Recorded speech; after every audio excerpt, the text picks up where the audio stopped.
Muy buenos días a todos los que siguen en vivo esta transmisión. Hoy concluimos con las actividades del tercer coloquio de conservación y restauración del patrimonio ferrocarrilero desarrollado en el marco del Encuentro Diálogos 2020. Les recordamos que el Encuentro Diálogos continúa la próxima semana con la cuarta reunión de museos ferrocarrileros.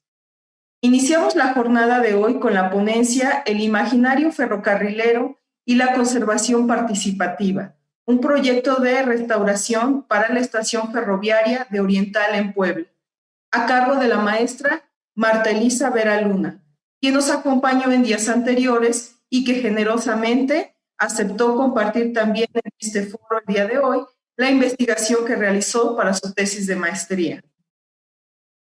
Marta Elisa Vera Luna es arquitecta por la UPAEP y maestra en restauración por la UNAM.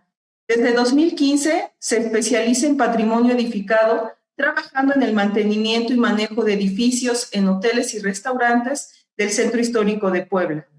A raíz de los sismos de 2019, se desempeña como perito restaurador en la recuperación de inmuebles afectados en la zona de la Mixteca y la Sierra Nevada en el estado de Puebla. También colabora en el mantenimiento y desarrollo del Plan Maestro de la Hacienda Virreyes en el municipio de Oriental. Actualmente es profesora en la licenciatura en Arquitectura de la UPAEP y en la Escuela Taller de Restauración. Asimismo, es miembro del Ateneo de la Academia Nacional de Arquitectura, capítulo Puebla. Sin más, los dejo con la exposición de la maestra Marta Elisa Vera Luna, no sin antes recordarles realizar sus comentarios y preguntas durante el desarrollo de la exposición para poderlas formular al final. Bienvenida, maestra, nuevamente. Muchísimas gracias otra vez. Muchas gracias al Museo Nacional de Ferrocarriles por la invitación y pues vamos a empezar. Les comparto la presentación y arrancamos entonces. Bueno, como bien hacía favor de presentarme Karina, la presentación que les voy a hacer ahorita fue la presentación de mi proyecto de titulación de la maestría en restauración de monumentos de la Universidad Nacional Autónoma de México y pues la verdad es que fue un proyecto muy satisfactorio para mí el hablar de un periodo súper importante en el proceso de transformación del país. El tema de las estaciones ferroviarias en México y del tendido de vías férreas, como lo vamos a ir viendo más adelante, significó para el país una apuesta por el progreso. Entonces, para mí fue empaparme de todo esto, del ambiente ferrocarrilero, de la gente que está todavía con el sentimiento a flor de piel de haber pertenecido a poner en pie el movimiento y la conexión del país. Entonces, me gustaría empezar platicándoles sobre la arquitectura de las estaciones. Hay una frase de Sabater que a mí me encanta. Él arranca uno de sus libros preguntando que si alguna vez lograrán los aeropuertos tener algo de la punzante melancolía o de la industrial elegancia de las viejas estaciones del ferrocarril. Y la verdad es que yo creo que como punto de partida o como punto de llegada de los viajes, jamás algún espacio se va a asemejar al romanticismo que representan las estaciones de trenes. Las estaciones las tenemos muy variadas en el territorio. Voy a hablar principalmente de tres tipos de estaciones. Tenemos estas estaciones monumentales, como la que se honra en tener el Museo Nacional de los Ferrocarriles Mexicanos, que fue la estación del ferrocarril en Puebla. Por ahí, cuando se hace la inauguración por el presidente Benito Juárez, lo acompaña Ignacio Manuel Altamirano y gracias a su pluma tenemos toda esta narrativa de cómo se va dando el viaje del ferrocarril desde la Ciudad de México hasta la estación en Puebla. Él nos cuenta, la estación se inaugura en septiembre, y nos cuenta que un aguacero terrible los agarra en el camino y entonces esto va retrasando la llegada del convoy, pero la gente seguía emocionadísima por la llegada del presidente a la estación y no los paró ni la lluvia ni nada, y ellos se mantuvieron en pie ahí adentro esperando. Y cuando entra el convoy a la estación, empieza una orquesta compuesta por más de 100 músicos a tocar una obra compuesta por Melesio Morales que se llamaba La Locomotiva, y empieza a sonar esta orquesta, reciben al tren, la gente se emociona muchísimo, y Ignacio Manuel Altamirano escribe que esta obra compuesta por Melesio Morales es un himno entonado por gigantes a la civilización del siglo XIX. Él se refiere a los gigantes porque parte de la partitura de la locomotiva la interpretan las locomotoras. Entonces están los 100 músicos tocando y al fondo están locomotoras de vapor tocando los silbatos. Es una anécdota que a mí me pone la piel chinita y nos habla un poco del fervor que se sentía en aquel entonces, ¿no? Obviamente no todos los poblados podían tener estaciones de este tamaño o de esta importancia, como la estación de Durango también, que vio pasar por ahí a Villa y sus dorados cuando arranca la revolución, sino que con todo el interés de tender vías férreas a lo largo y ancho del territorio, surge este modelo estándar de estaciones que se siembra en todas las comunidades. Era un modelo que servía tanto para comunidades en la costa como para comunidades en el desierto, un programa arquitectónico muy básico que contaba con una especie de casa-habitación, que más que casa era un cuartito donde vivía el jefe de la estación, el telégrafo en la parte de atrás, esta parte ochavada que vemos al frente, o saliente que vemos al frente, era el mirador con esta ventana para analizar la doble vía, y la bodega al fondo. Podemos ver ahí el andén de carga y de descarga, por ahí entraban las mulitas y dejaban toda la mercancía ahí adentro. Y por último tenemos las estaciones bandera, que no eran más que eso, una banderola metálica que indicaba algún poblado. El tren no necesariamente tenía que parar ahí, literalmente si alguien hacía la parada, pues el ferrocarril se detenía.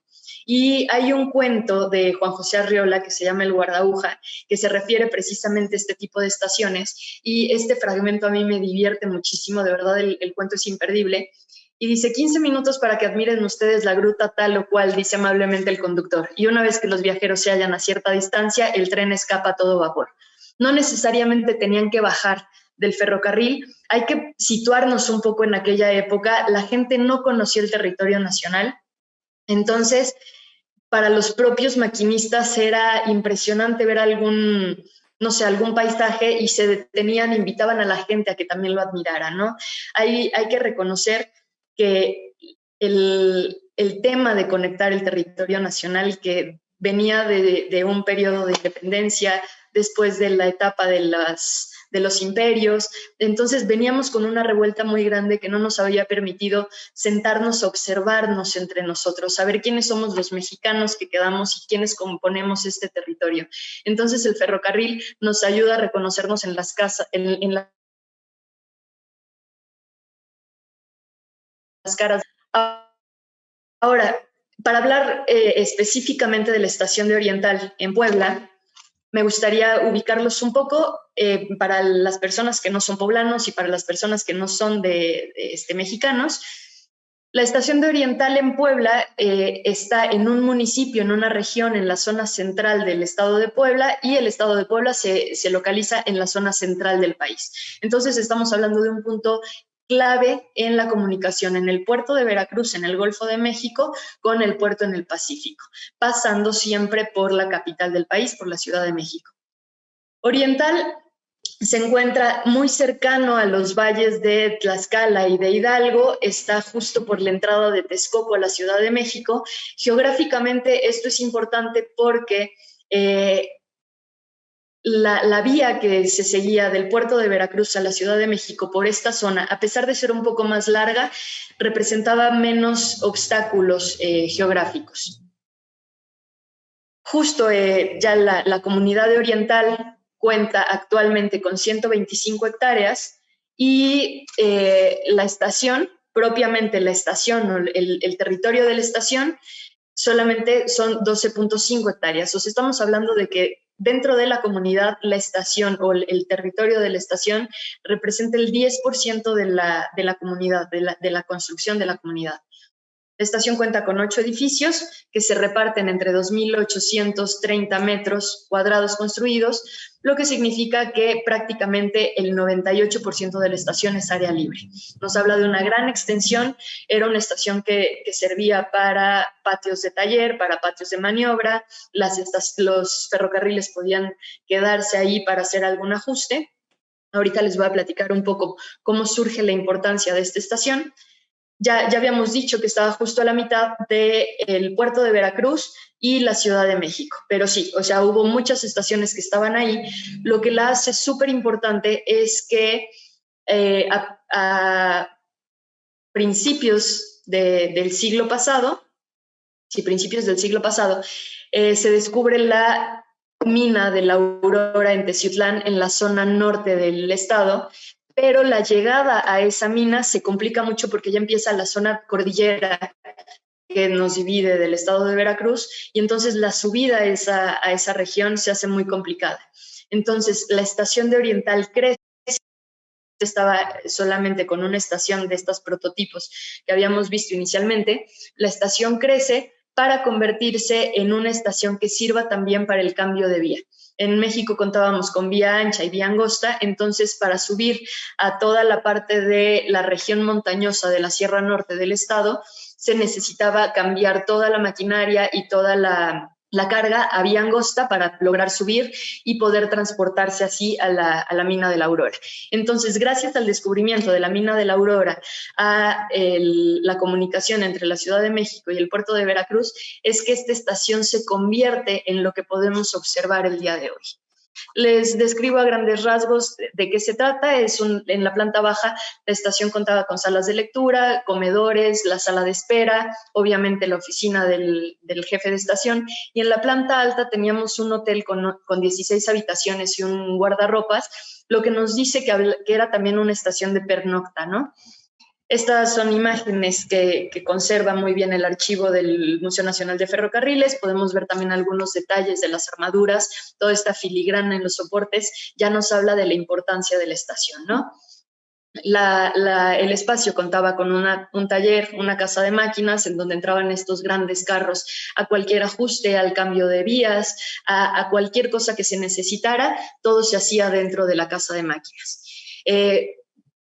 Hermosamente la gente que vive en Oriental todavía tiene recuerdos de esto, y don Antonio Lutrillo me contaba que él trabajó en ese taller y de verdad el ferrocarril nos vuelve románticos. Y él me decía, en este lugar se arreglaban máquinas, pero principalmente se forjaban amistades. Y ahí podemos ver una imagen de todo el equipo que trabajaba en el mantenimiento de las máquinas, ¿no? Entonces tenemos las estaciones como telón de fondo de toda esta reacción social que se está dando en el territorio.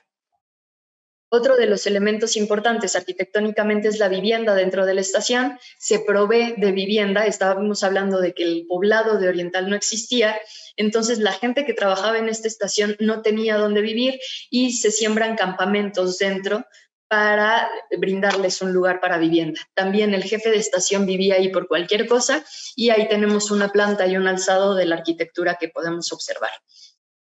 Ahora, la parte que a mí me encanta es la cultura ferrocarrilera en México, cómo a pesar de ser una tecnología importada, una tecnología que nosotros no surge en el territorio, empezamos a adoptarla y a volverla como parte del imaginario de lo que significa ser mexicano o vivir en México en aquel entonces, ¿no? La llegada, pues obviamente representa esta curiosidad por qué va a pasar, cómo nos vamos a mover, cómo nos vamos a conectar. En uno de los periódicos aparece como el gran sueño de esta generación. Obviamente tener ferrocarril es igualarnos con las grandes ciudades europeas, las capitales como Londres, como París, ciudades en Estados Unidos, es ponernos al corriente, ¿no? Entonces la presencia del ferrocarril se manifiesta en todos los ámbitos de la vida en México como parte de la cultura y de la cotidianidad. Obviamente el tren entra a todo vapor, a las culturas, a los dichos, a la literatura. El cine nos aporta muchísimo de esta visión. Tenemos los grabados, las litografías de Casimiro Castro o las pinturas de José María Velasco con todos estos paisajes nacionales surcados por los caminos de fierro, ¿no? Y bueno, cuando entra Porfirio Díaz al poder, el ferrocarril empieza a tener un auge tremendo. Él empieza a querer sembrar las vías en todo el país, y en el manifiesto de la Convención Nacional de la Unión Liberal se tiene este párrafo que dice: con el inesperado desarrollo de nuestras comunicaciones, que poniéndonos en contacto con nosotros mismos y con el mundo, ha centuplicado nuestra cohesión natural, nos ha permitido alcanzar a nuestro siglo, que llevaba una delantera enorme. Lo que les comentaba, estábamos saliendo apenas del tema de la independencia, el país estaba golpeado por todos lados, y me encanta que primero nos pone en contacto con nosotros mismos. O sea, nos invita a reconocernos como esta unidad nacional, y obviamente a alcanzar a las grandes urbes, porque ya somos un país conformado y vamos a alcanzar a todos los demás, ¿no? Obviamente, el tema del tendido de vías, las inversiones se vuelven muy fuertes, y el viaje en ferrocarril se vuelve únicamente para las clases más altas, y empieza a surgir alguien a quien se le conoce como el Robin Hood mexicano, que es esta imagen de Francisco Villa en el estribo de su tren, que es uno de los grandes personajes de la Revolución Mexicana. Y pues claro, o sea, la Revolución Mexicana no está fuera de la fiesta del ferrocarril, y se apropia de estos nuevos caminos y de estas nuevas comunicaciones para llevar la lucha armada a todos los rincones del territorio. En aquel entonces teníamos una especie de juglares, que eran los corridos, que se dedicaban a cantar lo que estaba pasando en todas las regiones, contando las historias, cantándolas todo el tiempo. Y de ahí surgen los corridos tradicionales mexicanos, y tenemos algunos en los que al ferrocarril le va muy bien, y a otros en donde la gente dice: ¿saben qué? Yo no me subo a esas cosas porque suenan peligrosas, ¿no? Entonces, estamos hablando de que empieza a meterse a toda la cultura, la revolución se sube al ferrocarril, estamos hablando de que ya no necesariamente teníamos que recurrir a los animales para el transporte de mercancías, para el transporte de armamento, para el transporte del bastimento. Entonces, la revolución se sube al ferrocarril. Tenemos estas grandes fotografías del archivo Casasola, que se dedican a documentar toda la gesta armada. Y entonces el ferrocarril también sirve para transportar caballos, sirve para transportar ejércitos, sirve para transportar a las mujeres, que eran las que alimentaban a todos los batallones. Y podemos ver estas imágenes, se dieron en aquel entonces, no estamos hablando de temas sociales actuales, pero los caballos viajaban en los vagones y las mujeres viajaban en el techo del vagón haciendo la comida. Entonces, todos viajaron en el tren, entre los vagones se tendían hamacas para que la gente descansara. Podemos ver imágenes como esta de niños soldaderos que llevaron la revolución y la pelea por la lucha social a todos los rincones del país. Y pues bueno, cuando la revolución se acaba, la verdad es que esta fiesta del ferrocarril y de la intercomunicación territorial nos dura muy poco, porque cuando la revolución se acaba, nuestro tendido de vías queda en muy malas condiciones, y pues se teme que otra revuelta social vuelva a subirse a los ferrocarriles y empieza a mermar su desarrollo. Más adelante, obviamente, también en el tema del muralismo, en el arte, en todas estas expresiones, se tiene como la industria, el gran avance industrial en el país, y el ferrocarril como uno de los personajes principales, ¿no? Más adelante, ya estamos hablando de los años 30, los fotógrafos empiezan a hacer pues todo el registro de la vida que se da alrededor de los ferrocarriles, y tenemos imágenes como las de Manuel Álvarez Bravo, que inmortaliza los acontecimientos del país y la vida social, ¿no? Y pues obviamente no podemos dejar de hablar, en cuestión del cine, de María Félix como la gran embajadora de la imagen del ferrocarril en el cine de oro mexicano. Esta imagen de los viajes y de la revolución como la imagen romántica del movimiento social, María Félix y Pedro Armendáriz como protagonistas de La Escondida y todos estos paisajes nacionales que empiezan a darse a conocer no solo a México, sino al mundo también, ¿no? A través del cine. Y bueno, esto nos llega a grandes y a chicos. Por ahí un programa de hace muchísimos años arrancaba con la canción que anunciaba un polvo para hacer leche con chocolate, que decía: este es el trenecito del Chocolate Express, alegre y muy bonito y qué rápido es. Entonces el tren llegó para chicos y grandes y llegó para quedarse y para ser referente de la cultura nacional. Yo les voy a seguir platicando de Oriental, nada más quería poner en contexto qué es lo que representa, no solo arquitectónicamente y no solo como patrimonio construido, sino todo lo que va dejando como bagaje en la sangre mexicana ya como un país conformado, ¿no? Para el tema del proyecto de restauración era necesario hacer un análisis y un diagnóstico de la localidad. Me voy a ir muy rápido en esto, son temas de números y estadísticas para analizar cómo está actualmente el municipio de Oriental. Yo nada más los quiero poner un poco en contexto. Cuando llega la estación a establecerse en esta región, no existía nada. Entonces la estación empieza a romper las barreras de los límites de vía y empieza a generar una mancha urbana que a la fecha de hoy es un municipio compuesto por cinco comunidades alrededor que prácticamente nacen a raíz de la estación. Entonces estamos hablando de una comunidad, de una población que trae en las venas el sentido ferrocarrilero. Obviamente Oriental es la cabecera municipal. Para el proyecto se hace un análisis del entorno urbano, cuáles son los hitos, los bordes, las sendas, todas estas cosas técnicas para plantear un proyecto de restauración. Pero a mí me gustaría contarles, además de la estación, de la situación de la estación actualmente, todo este proyecto a mí me llevó a convivir muchísimo con la gente. Entonces, yo iba regularmente a esta comunidad que se encuentra como a 1 hora de camino de la capital del estado de Puebla, donde sigue estando esta estación hermosa que les presenté al principio. Está como a 1 hora de distancia y bueno, uno empieza a envolverse de la vibra que trae esta gente. Les voy a platicar rapidísimo cómo está actualmente. Así es la imagen de cómo tenemos la estación actualmente. Está en muy malas condiciones. Después de que se acabe el sistema de transporte ferroviario en México, el sistema de pasajeros, la estación cae en desuso, se deja en concesión únicamente el edificio principal a Kansas Southern de México y pues el resto de los edificios empiezan con un proceso de degradación. Ya les platicaba hace un par de días sobre los procesos de desgaste de los edificios, no me voy a clavar en esto, solamente quiero que vean las condiciones actuales de los inmuebles. Entonces estamos hablando de una estación que fue no la más importante, pero sí una de las más importantes en el territorio y cuando menos en la región, y que actualmente se encuentra en este estado. Haciendo un análisis y una investigación sobre los planos originales, podemos observar que sí se hicieron algunas modificaciones, pero nada que lamentar. Al inmueble se hace un estudio de las armaduras, de cómo se construyó, de los deterioros que presenta actualmente, pero a mí lo que me interesaba, porque uno llega y es inevitable empezar a escuchar a la gente hablar sobre su percepción del patrimonio, dije, bueno, ¿y por qué no que la gente nos ayude a nosotros el desarrollo del proyecto? Entonces, ahí es en donde entra la conservación participativa para empezar a entender la percepción que tenían los habitantes sobre el patrimonio.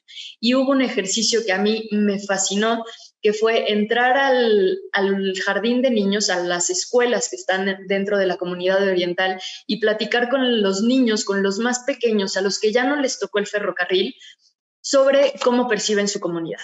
Yo llegué y les dije, bueno, yo vengo de fuera, no conozco nada de Oriental, ¿a dónde me van a llevar a pasear? No hubo niño que no mencionara la estación. Pues estamos hablando de una cultura que está permeando a los más pequeños, una cultura que se vive en los más pequeños, a pesar de no haber estado en todo este proceso de evolución cultural y de transformación en la comunidad.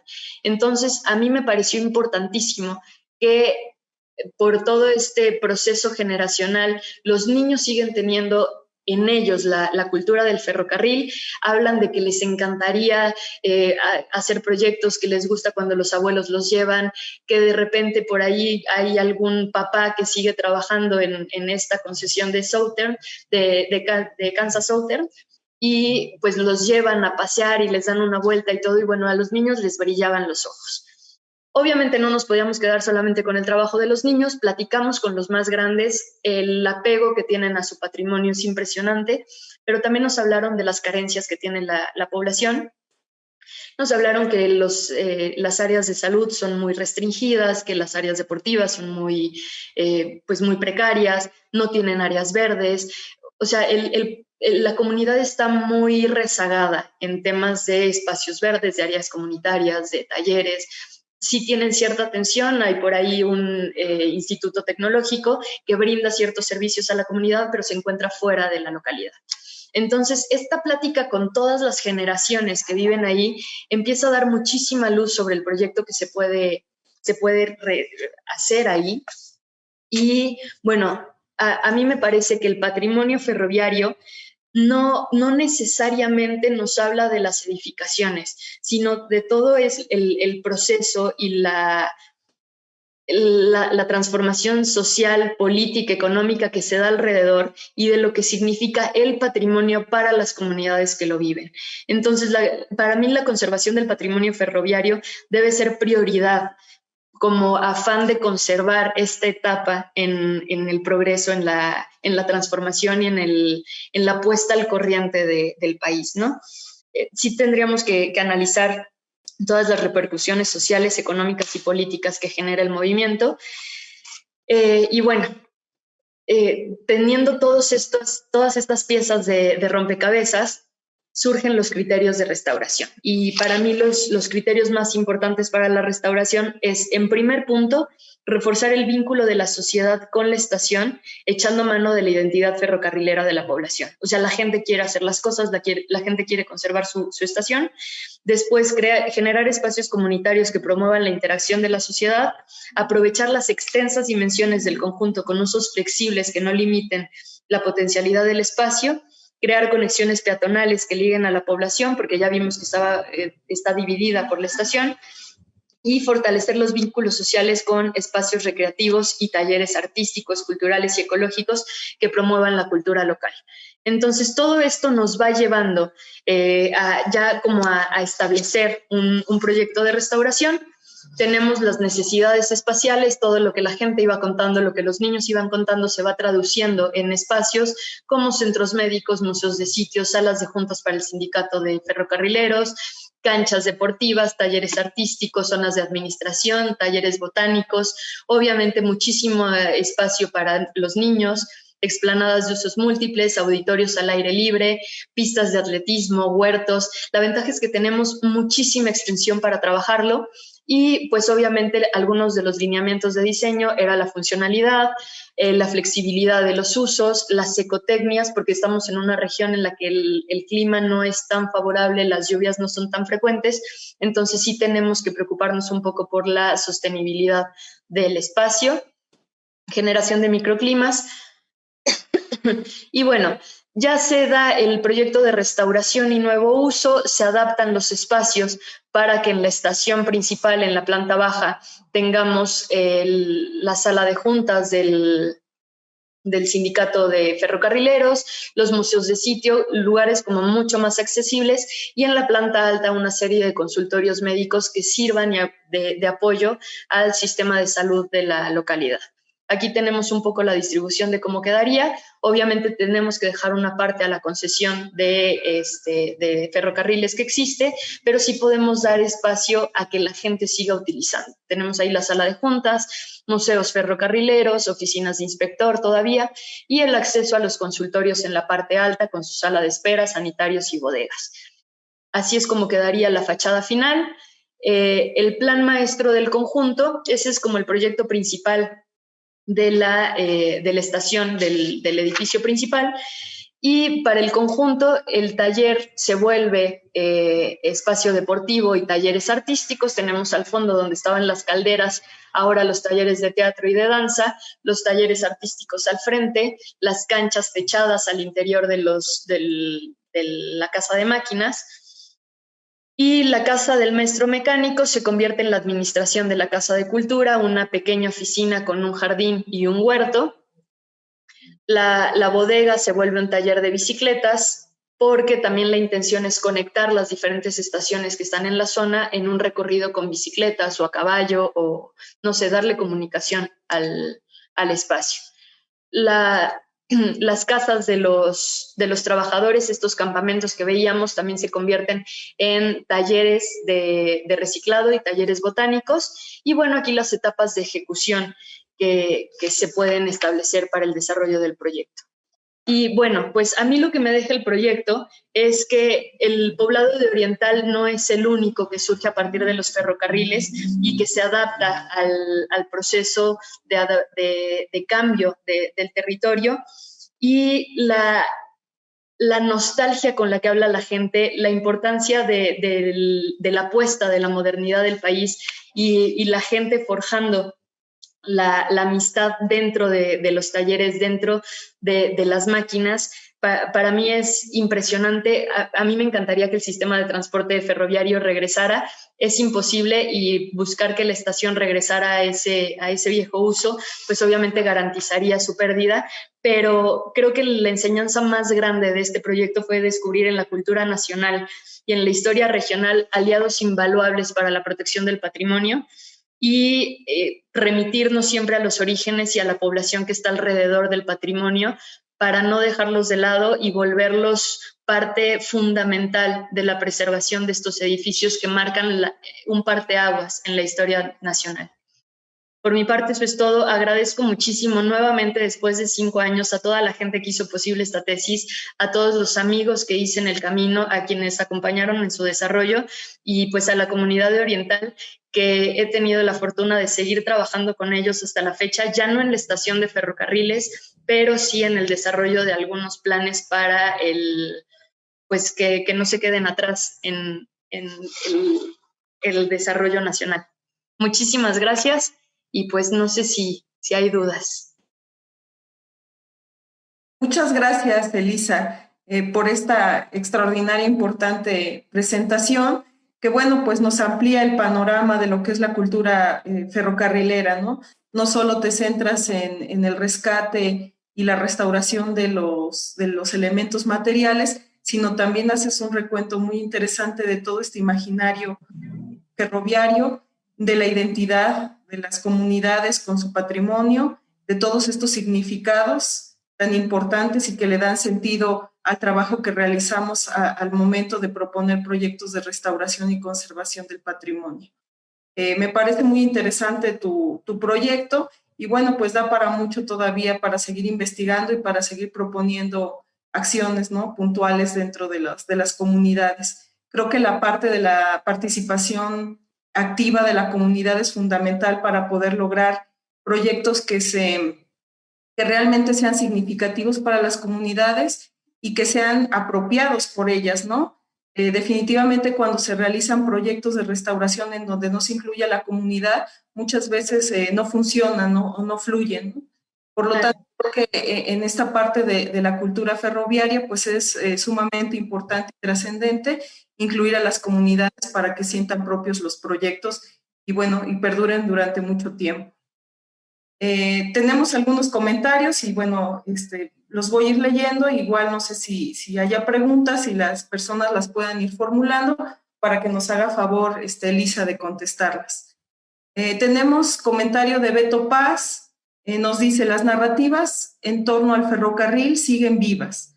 Como dice la maestra Vera, son innumerables las derivaciones de tales narrativas, las canciones, las películas, el arte pictórico. Muchas felicidades por la presentación. Muchas gracias. Martín Chino Cabrera nos dice que el diseño de las estaciones ferroviarias en México también se repite en el diseño de las estaciones en pequeños pueblos de Argentina. Sí, estamos hablando de arquitecturas importadas en muchos territorios, no solamente nacionales, sino en todo el país. Un saludo muy fuerte a Martín, que es un gran amigo. El Museo de Ferrocarril de Torreón felicita a Elisa, muy dinámica y detallada tu presentación, el ferrocarril visto desde todas las perspectivas. También tenemos otro comentario de un compañero del Museo Nacional de los Ferrocarriles Mexicanos, que se llama José Antonio Ruiz Jarquín. Felicita a Elisa por su exposición y reconoce que Antonio Lutrillo es uno de los grandes custodios del patrimonio cultural ferrocarrilero de Oriental y pieza clave para la realización del video La Negra Consentida, que se produjo en el Museo Nacional de los Ferrocarriles Mexicanos en conjunto con los ferrocarrileros en el año de 1998. Y para que lo conozcan, es en la foto, el que está ahí del lado derecho, él es don Antonio, una chulada de persona. Sí, pieza clave también para esta tesis. Gracias. Belén Cubillos nos dice, excelente ponencia, es muy interesante y agradable escuchar la visión del ferrocarril actualmente y la historia del mismo desde la perspectiva y sensibilidad femenina. Felicidades a la maestra Elisa. Muchas gracias. Herrera nos dice la añoranza por este pasado, rescatarlo y preservarlo. Ruth Camacho, hermoso proyecto, felicidades. Adriana Vázquez, que es otra fiel seguidora de las actividades que hacemos en el museo, manda felicitaciones a la ponente. Gracias, gracias. Horacio Cinto Bernal comenta, es interesante el diagnóstico generado y conservar en la memoria de las nuevas generaciones el imaginario ferroviario, generando así identidad y apropiación. Felicidades. Gracias. Otra felicitación también de Jorge Ramos. Muchas gracias, Jorge. Por el momento son los comentarios que tenemos. En el transcurso, bueno, ahorita de este último cierre, no sé si puedan llegar a lo mejor alguna pregunta, algún otro comentario, pero bueno, al respecto creo que también ahorita uno de los comentarios gira en torno a esa apropiación, ¿no? del ferrocarril y sobre todo también a mí me parece bien interesante lo que comentaba sobre los niños, ¿no? Cómo no se ha perdido esta apropiación y esta cultura ferroviaria a través de los años. Y bueno, creo que es sumamente importante que las nuevas generaciones, a pesar de que el tren ya no pasa por por muchas de las estaciones, pues sigan identificándose con un medio de transporte, ¿no? Que tiene mucha añoranza dentro de nuestro país y bueno, pues la importancia que representa, ¿no? Claro, y sobre todo que lo que nos queda de este gran momento, de toda esta gran etapa y de toda la vida que se dio en ese periodo, pues son las estaciones. Y si nosotros perdemos las estaciones, lo perdemos todo. Porque toda esta gente ya empieza a faltarnos quien nos cuente las leyendas, quien nos cuente las historias de cómo llegaban. De verdad, fueron tardes enteras de sentarme entre toda esta gente hermosa en Oriental contándonos las historias. ¿Y te acuerdas cuando el accidente de no sé dónde y sacaban fotos y sacaban cosas? Entonces, son cosas, es memoria viva que si no tenemos un espacio para plasmarla y un espacio para tratar de retenerla el mayor tiempo posible, pues tristemente se va a perder, ¿no? Así es, Elisa, comentas muy atinadamente, es la memoria, ¿no? del país y, bueno, una memoria ya muy específica del tema ferroviario y de la cual pues también estamos muy preocupados dentro del museo por seguir fomentando y conservando para las futuras generaciones. Bueno, de verdad, y también tengo que agradecerles a ustedes porque el archivo que tienen es una cosa hermosísima, muy accesibles, muy siempre a la disposición de lo que se necesitara y preocupados porque todos los proyectos salgan a flote. De verdad, muchas felicidades por el trabajo que desarrolla el Museo de Ferrocarriles Mexicanos y la ventaja que estuviera en Puebla y que lo tuviéramos tan cerca para estar trabajando con ustedes.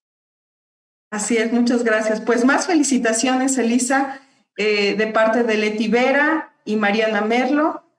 También otra compañera del museo, Paz González. Maestra Elisa, muy gratificante su charla, hasta nostálgica, diría yo. Felicidades. Muchas gracias. Sí, de verdad fue llorarle a los trenes durante mucho tiempo. Pero creo que es muy importante también tener este